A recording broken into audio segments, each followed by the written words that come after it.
అప్పులు ఇచ్చినోడికి కాదు ఈ రీలు, అప్పులు చేసినోడితో మాట్లాడుతున్నాను నేను. తప్పు చేసావు, అప్పు చేసావు, సాడ్ బీజం పెట్టుకుని ఏడవడం కాదు. మనుషుల చుట్టూ ఉండకు, బయటకెళ్ళు. నువ్వు నిజం చెప్తున్నా, నువ్వు హార్డ్ వర్క్ చెయ్యట్లా. గవర్నమెంటే అప్పులోనే ఉంది. నీది పెద్ద అప్ప.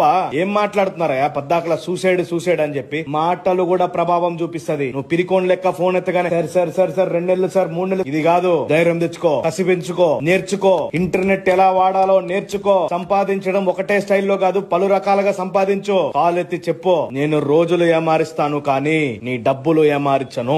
వాళ్ళు నీకు కాల్ చేసే ముందే నువ్వే వాళ్ళకి కాల్ చేయి. డిఫరెంట్ మార్గం వెతుక్కోకుండా సాడ్ స్టేటస్ అని చెప్పి ఆన్లైన్ లో టైప్ చేసి స్టేటస్ పెట్టడానికి ఉంటదా మీకు టైం? కొత్త మార్గం వెతకరు. ఈ రోజు ఇంటర్నెట్ ఎంత సహాయపడుతుంది తెలుసా? ఏ ఒక్క రోజున మీరు ఆలోచించగలిగారా? నాటి మనిషిగా చెప్తున్నా, నువ్వు ఎంత బాధ అనుభవిస్తున్నావో బాగా అర్థం చేసుకోవాలి. నువ్వు అనుకుంటే అన్ని చేయగలుగుతావు. యుద్ధాల్లో వీర మరణమే పొందాలే గాని తనకు తానే పొడుచుకుంటే అది వీర మరణం కాదు. చచ్చిపోవడానికే భయం లేదు.